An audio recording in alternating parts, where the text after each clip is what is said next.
Stamp ડ્યુટીના વિવાદ અંગે ગુજરાત હાઈકોર્ટે એક ઐતિહાસિક ચુકાદો આપ્યો। જસ્ટિસ નિર્જર દેસાઈએ સ્પષ્ટ કર્યું કે મૂળ દસ્તાવેજ જપ્ત કર્યા વિના માત્ર ફોટોકોપીના આધારે ખૂટતી સ્ટેમ્પ ડ્યુટીની વસૂલાતી કોઈ પણ કાર્યવાહી સંપૂર્ણ ગેરકાયદે અને અધિકાર ક્ષેત્ર વિહોણી છે। દસ્તાવેજ કાયદેસર રીતે જપ્ત ન થાય ત્યાં સુધી સ્ટેમ્પ અધિકારીઓને કાર્યવાહીનો કોઈ અધિકાર નથી। રાજ્ય સરકાર આ હકીકત નકારી શકી ન હોવાથી ત્રણેય આદેશ રદ કરવામાં આવ્યા।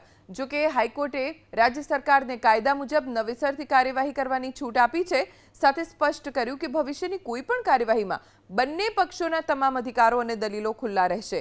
ખર્ચ અંગે કોઈ આદેશ કરવામાં નથી આવ્યો। આ કેસમાં અરજદારના કાનૂની વારસદારોએ 2013 અને 2014 દરમિયાન હાથીજણ ગામ ટીપી નંબર 94 અંતર્ગત 3 અલગ અલગ વેચાણ દસ્તાવેજોથી કુલ 29,872 ચોરસ મીટર જમીન ખરીદી।